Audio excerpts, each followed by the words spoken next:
Make una wake up, oh. Make una wake up, oh. This one a wake up call, oh, coming from the platform of Okute Daily Talk. Today na early Monday morning, oh. So my listeners, lovers of freedom and lovers of mankind, especially the Biafran people and Biafrans in the house, I throw a salute to the giver. This 31st day in the month of July, all in the year of 2023. As I see say today, now be the end of this month. This month we really try. In fact, make on a give on a self thumb up. Not minding the security challenges we are facing in that contraption called Nigeria. Not minding the hardship, not minding the ups and downs. Now we have resorted to trekking. I don't even know. I could remember that one pastor that said that that Israelite trekking will soon come back to this 21st century. We are kind of now look at this. What do they call it? Look at this fake pastor. What is he trying to say? We don't even know that through Bolame Tunumbu that prophecy later come to manifestation. Now we are trekking Israelite journey. Some people are trekking almost 25 to 30 kilometers every blessed day, going and coming back to their work. All in the name of fuel subsidy removal. All in the name of marketers have been allowed to do whatever they like. All in the name of floating the naira. Look at where we have gotten ourselves into. I never see a government that copied everything. You people said you want to remove fuel subsidy from the first day of office simply because P2B said so, or I think you made that comment. You went and copied everything. You copied your certificate. You copied what do they call it? You copied the age. You copied the place where you go to university. Even through you, we know what is called unknown godmen or unknown bishops. It's through this same APC. Through this same APC, you copied the removal of fuel subsidy. Look at where you have gotten us to. No appropriate recommendation. This same government in place today, I could remember far back then, 2012, when Goodluck Jonathan made everything available, even to the extent of providing a free bus to all the country, all the states, to caution the effect of removal of fuel subsidy. This particular Tunumbu is among those that went to the street shouting, no, that is a criminal, that they must retain this fuel subsidy, like this, like that. Tunde Bakare is still alive today. That one is out there. Femi Kuti, they are still alive. I'm still waiting to hear from them this fuel subsidy removal, that all of them kept silent simply because it come from their own side. Yes, because there's a video that the coalition of the Northern Group made this, I think yesterday, maybe Sunday, where they thought say, why Bishop John Onikan go they attack own fellow Yoruba? In other words, even if any person from your tribe, even if they go astray, even if they murder the whole country, you don't need to criticize them simply because they are from your own side. That is why you see where we are today. That is why the poverty in the north can never reduce. Instead, it keep increasing every day by day because they all already know exactly what is happening. Anybody that comes from their own side, whether you are qualified or not, simply because you are Muslim or you are Hausa, you are born to be supported, whether you are good or bad. In this country, if you started from the day the inception of this country, you count everybody, you count the people that have hold the highest office in this called Nigeria. You find out that the North are the most, both in the federal level, in the executive level, ministers, senates, everything, military, navy, NCC, CDC, aircraft, landcraft, man o' war, and even police. All of them, I didn't get them. But look at what is happening. They have 85% of our poverty level. I mean 85% out of the percent we have in Nigeria. If you share each, they not only gathered 85%, then the remaining 15% is being shared between the southwest, south, and the southeast. When I see them, that's the simple truth. So make on see what's in the happen now. Our able governor of Imo State, the Supreme Court governor, because that is what they're supposed to be calling him. He don't come out now, can't carry matter in mouth, can't they choose for matter way concerning Biafra. Despite the fact that we know, right from time that he didn't support Biafra, neither did he support MAZI. As a matter of fact, UZODINJO and Dave Omaye are the two prominent Igbos and the leaders at the federal level that countered when the appeal court said MAZI discharged and acquitted. When Malami made a comment that he need to have a meeting We the Southeasterners, he's not talking about all the whole Southeast. He means the APC governors, which is Dave Umahi and Hope UZODINJO. And at the end of the day, they end up telling this man that there's no any point releasing Mazi Nnamdi Kanu. That is why that young man is still in DSS dungeon. Yes, that's the simple truth. They will not tell you.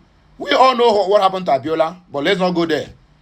That North use the same Yoruba people, the same Yoruba, will be same Yoruba with what do they call it?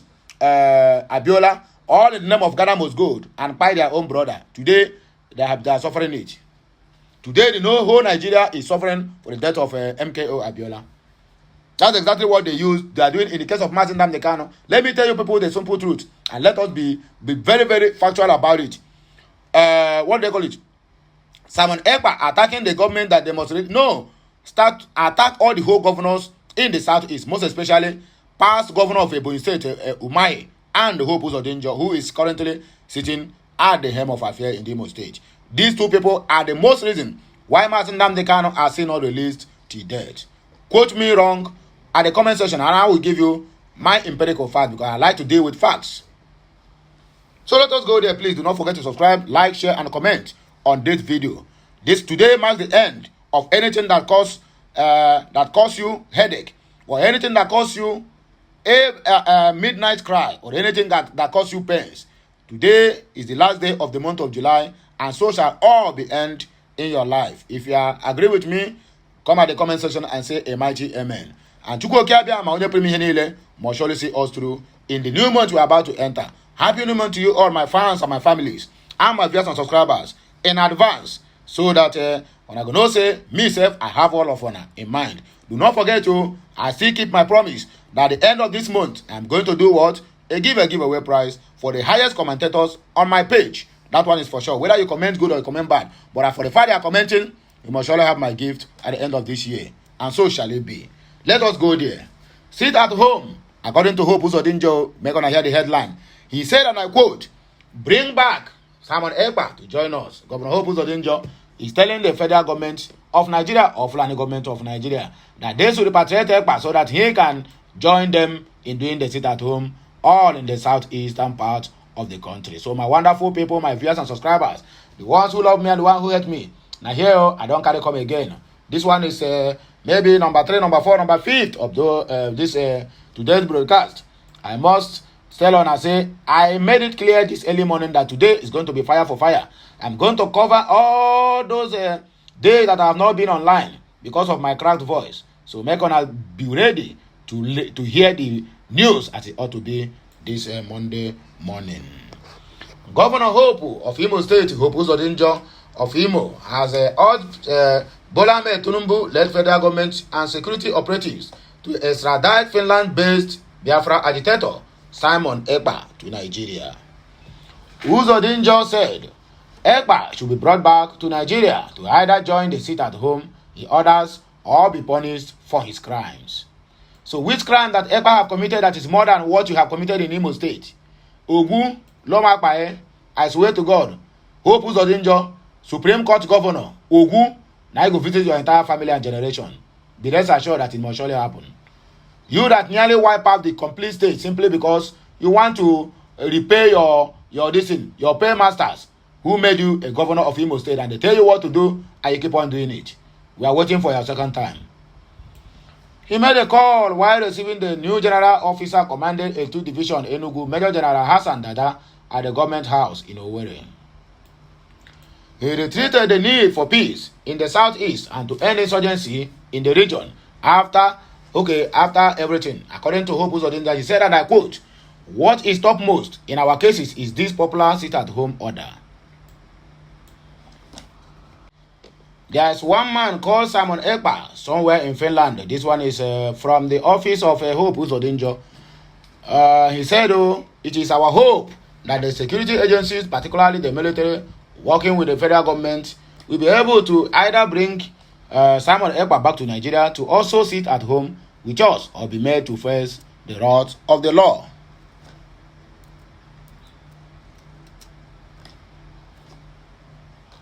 Here, the IPOB family, home and abroad, have confirmed the order or the written order from MAZI Ukuchukwu Kanu. The global family and movement of the indigenous people of Biafra, which is known by IPOB, confirmed the authenticity of the handwriting notes of our leader penned to the Finland infiltrator and crime minister, instructing him to end his infamous and reckless sit-at-homes. It is pertinent to make the message the associated MAZI, Nnamdi Kanu, and IPOB from the senseless enforcement of sit-at-home public to avoid consequences on innocent citizens. MAZI Nnamdi Kanu, in his wisdom, communicated the message through the infiltrators through the right channel and the source they should trust. The claims that MAZI Nnamdi Kanu's handwritten note is fake is part of their mischief to continue in their contract to blackmail IPOB and MAZI Nnamdi Kanu with the violent enforcement of the infamous sit-at-homes used to terrorize our own people. We understand that the power-drunk crime minister, with his inconsequential kangaroo de facto government in exile, will ignore the order for the fear of deflating his over-bloated ego. And I said this earlier, that Simon Ekpa will never agree to this because of his ego. And now it is made clear, my doubts have been cleared. IPOB leadership initiated the Monday sit-at-home in protest of the abduction and rendition of MAZI Nnamdi Kanu, the leader, to make sure that the Nigerian government arraigned MAZI Nnamdi Kanu openly in a public court where we could see him. But our leader instructed that it be suspended so that we don't torture our people in line with the principle of command and control. We obeyed. And the sit-at-home order was suspended, however. The infiltrators who don't believe in the principle of command and control, which is a core value of IPOB, ignore the order from our leader. These infiltrators, working alongside the Nigerian government, contracted agent provocateurs, violent enforcement of reckless sit-at-home has escalated insecurity in our own Biafran land. Although MAZI Nnamdi Kanu has sent message through his visitors at the DSS dungeon to the infiltrators to stop the reckless sit-at-home several times, all to no avail. Senator Enyinnaya Baribe tabled this message in the Red Chamber of the Senate. What MAZI Nnamdi Kanu told them when they visited him in the DSS custody with Ohaneze Ndi Igbo delegates in the DSS headquarters at Abuja, where he was illegally and unconstitutionally detained in the DSS solitary confinement since June of 2021.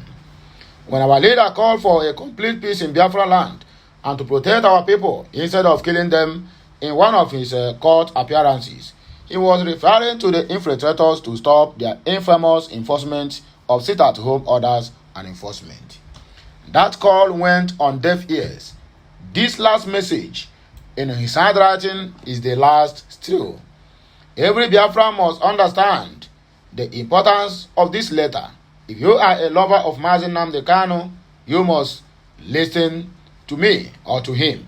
More so, we must stop giving credence to the enemy of Ndibo and Biafrans, claiming to be MAZI Nnamdi Kanu's disciple, but has gone ahead to make himself a prime minister while his supposed leader is in solitary detention. Perhaps when MAZI comes out, he will become the fake disciple's deputy or personal assistant. Every Biafran must stop observing any sit-at-home order from infiltrators. The reckless enforcement and abuse of sit-at-home is opportunity for criminals to kidnap, murder, maim, and snatch cars from innocent citizens. These government-sponsored criminality and violent enforcement of sit-at-home have endangered the lives of our people through invasion of murderous and overzealous Nigerian security agents. The note from our leader, dissociating himself and IPOB from the infamous sit-at-homes, are being distributed to all Nigerian security agencies, all foreign embassies in Abuja, and to the contractors of the infiltrators for their notice. We are IPOB, and we are wiser than the serpent. Comrade Iman Powerful, Media and Public Secretary for IPOB, bringing this message to the notice of all the Biafrans.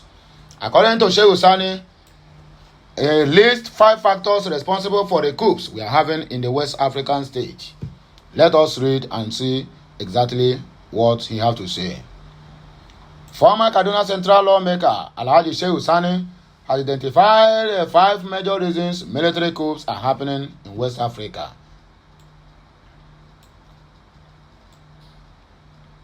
Speaking on Saturday amid the most recent coup in Niger Republic, Sani said the 5 factors are responsible for the collapse of democratic governments in West Africa.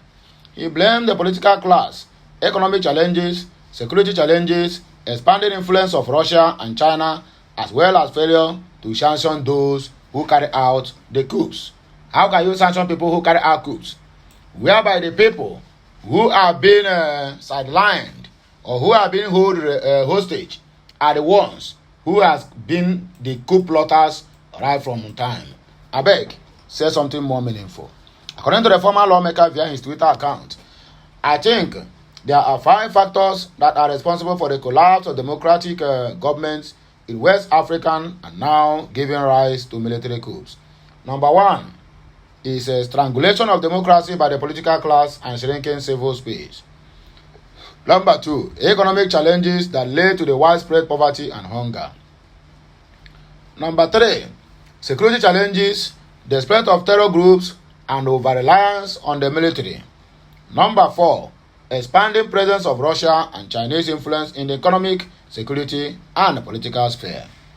Number 5 of them is failure of sanctions to have any meaningful impact on culprits, according to Shehu Sani. Then Niger Republic, they don't beat up their politicians that have kept them in abject poverty for a very long time.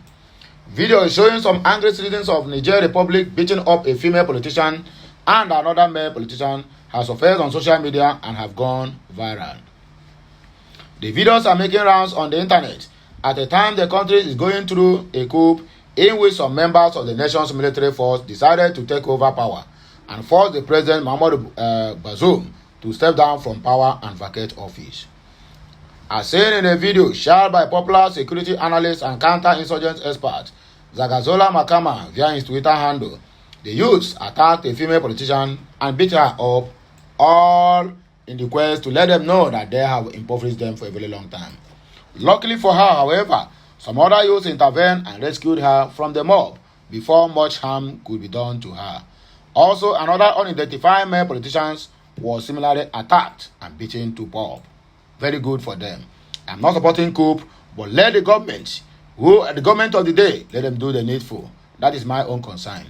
Join Labour Party and let's clean up Nigerian politics. Aisha Yusuf tells Nigerians. A political activist or analyst, Aisha Yusuf, has asked Nigerians to join the Labour Party and clean up the politics of Nigeria. She made this known in a tweet on Saturday while reacting to a comment made by the Labour Party presidential candidate P2B on a Twitter space titled P2B on Parallel Facts, which was organized by the Parallel Facts as well. Yusuf called on Nigerians to join the opposition party and give Nigeria a party that produces the best candidate that can give Nigeria good governance, accountability, and transparency.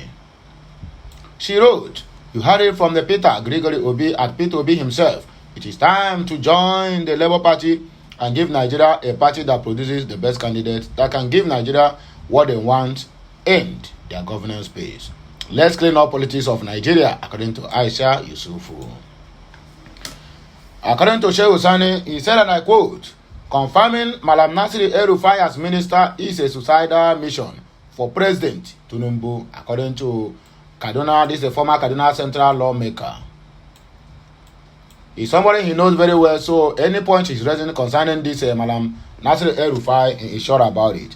Former senator representing Kaduna Central Senatorial District, Alhaji Shehu Sani, has warned senators of the 10th Assembly against confirming the former governor of Kaduna State, Nasir El-Rufai, as minister. Nigeria News reports that El-Rufai's name alongside 27 others was sent to the Senate last week Thursday for screening and confirmation. The news read, and I quote, "Sani, who had earlier frowned at El-Rufai's nomination, in a statement made available to journalists on Sunday, all the 3 senators from Kaduna State to rise in honor and resist the information and approval of the former governor for sake of posterity of the nation. According to him, a man like El-Rufai with a track record of religious intolerance, extremism, and disrespect for the rule of law does not deserve to be a minister in any way. The former lawmaker reminded senators to respect the Senator Abubakar UZODINJO committee, which banned El-Rufai from holding public office. He added that the confirmation of El-Rufai as a minister would be a suicidal mission for President Bola Ahmed Tinubu's administration. That is what he said. Let me sip my tea before I continue, please. The statement read that I quote, "The Senate should uphold and respect the 2008 Senator UZODINJO committee that barred him from holding public office. Particularly, the 3 senators from Kaduna State, they must categorically and unambiguously reject El-Rufai's nomination in the Tinubu's cabinet. Silence is a great disservice and betrayal to the people of Kaduna State, who have suffered under his 8 years of tyranny and persecution. Nigerian senators should save the country from the danger and jeopardy of harboring and incubating and crowning such a man into the palace of power. A man with a track record of religious intolerance, extremism, and disrespect for the rule of law doesn't deserve the gavel of approval from the legislature. He doesn't deserve to be a minister. We know from their screening today to know exactly what happens. Any opposition senator that confirms El-Rufai has betrayed the moral conscience of the people of this country. Any ruling party senator that confirms El-Rufai has brought in a destructive agent into the government of Tinubu. Confirming El-Rufai as a minister is a suicidal mission for the Tinubu's administration, according to Shehu Sani.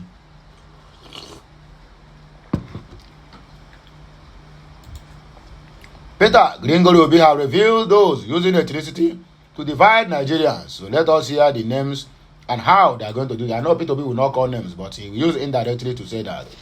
The Labour Party presidential candidate in the 2023 election, Peter Gregory Obi, has avowed that politicians and the lies are behind the use of electricity bigotry to divide the Nigerians. Nigerian News report that the former governor of Anambra State made this known on Saturday, July 29, 2023, during the P2B on Parallel Facts Twitter Space forum organized by the Parallel Facts. According to him, unifying Nigeria is not difficult as it requires sacrifice and doing the right thing. Obi claimed that politicians use ethnicity to divide the Nigerian citizens because they cannot compete in terms of character, competence, and other criteria if they are not using all this to divide them. He said, in terms of unifying Nigeria, it is not a difficult thing. It is a question of sacrifice. It is a question of doing the right thing. Nigerians are united. It is politicians and elites in Nigeria that are divided. And they deliberately did it so because the more divided we are, the better for them. It is because they cannot compete in terms of character, competence, and other competitive criteria. They want to now compete by dividing us. Obi reiterated that Nigerians are one united people, and if given the opportunity, he would tell the country to sensitize Nigerians on the essence of unity in diversity. He also urged Nigerians and his supporters to remain calm amidst all the provocations targeted at them, adding they will not pull Nigeria down if anything happens. He said, "We will remain calm no matter what they do to us. We are not going to pull Nigeria down even if anything happens in the process. We will remain calm. We will do the right thing. I urge all of you to always remember, we have no other country except this one. We will build it for our children and children's." Atiku and Obi to adopt the final addresses in petition against Tinubu's election on August 1. That will happen tomorrow. The Presidential Election Petition Tribunal have fixed Tuesday, August 1, 2023, for the presidential candidate of the People's Democratic Party (PDP) and the Labour Party presidential candidates, respectively Atiku Abubakar and Peter Obi, to adopt their final addresses in their petitions against the 2023 election. Both Atiku and Obi are challenging the declaration of Bola Ahmed Tinubu by the Independent National Electoral Commission (INEC) as the winner of the February 25th presidential election on various allegations. A hearing notice issued by the tribunal and served on Atiku and Obi indicated that the adoption will be held by 9 a.m. The hearing notice obtained by Daily Post also indicated that some documents have been served on President Tinubu through his lawyer Chief Wole Olanipeko, SAN, while those of the All Poverty Congress APC were served on the party through its lead counsel Prince Lateef Fagbemi, SAN. Daily Post learned that Atiku was served through his lead counsel Chief Chris Uche, SAN, while Obi was served through Levi Uzo SAN as well. INEC got its own notice through its counsel Abubakar Balarabe Muhammadu, SAN. APC lead counsel Fagbemi confirmed receipt of the hearing notice by the practice direction of the court. A date for final judgment will be fixed immediately after the adoption of final addresses, according to the news we have here. The last year but not the least, kidnapped Anambra native doctor recounts experience in hideouts of abductors, according to the so-called Akwokoko, who never chiwala any single aki. Famous Anambra State-born native doctor Chidozie Nwangu, who was kidnapped last Sunday and released early Saturday morning, has recounted his ordeal in the hands of his abductors. Nwangu, popularly known as Akwokoko, narrating his experience to friends and well-wishers, said, "Let me tell you all what happened while I was in the kidnappers' den. I listened to the radio and saw how people were speaking all kinds of rubbish, so I decided to set the record straight." What are the records are you setting straight? What really happened was that I was there at home that day at around 11:30 when someone named OK Japan called me and said they were at my hotel and that they were spending money and had spent close to 300,000 and that they would have wanted me to be around to speak to me, according to the liar Akwa. I obliged them and I drove to the hotel all by myself. In my new car, no one came with me. I was there and not up to 30 minutes, gunshots rented the air. People started running helter-skelter. And I went out to see what's happening. And the people started shooting at me. They killed 2 of my security men. I don't want to reveal much now, but I know that only 2 things can only save a man. If your charms does not save you, your money will save you. So your money, when they shoot you a gun, your money will bounce the bullet back, right? Nonsense. Nobody shoot you anything, just get out.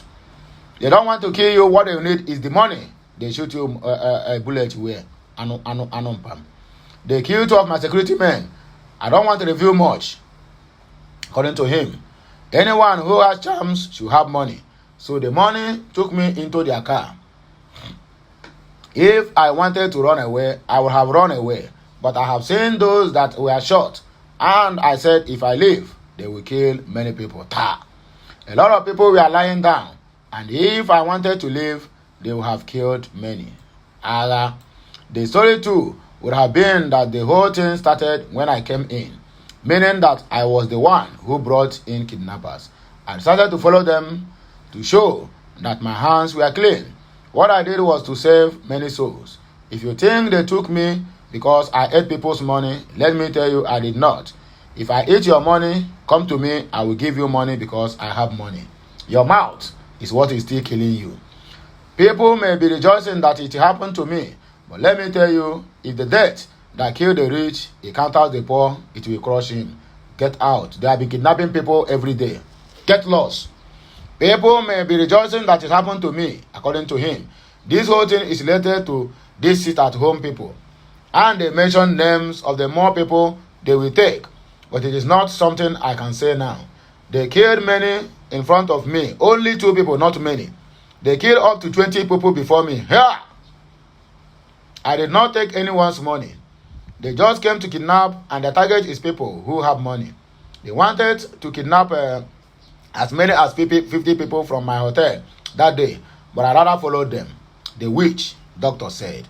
Many had alleged that his kidnap had to do with many of his patrons, who were disappointed that his money-making ritual did not work for them, thereby seeking a way to get at him and get back their money.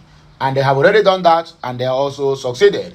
So all this one is here now telling us another different story. They're just like pastors.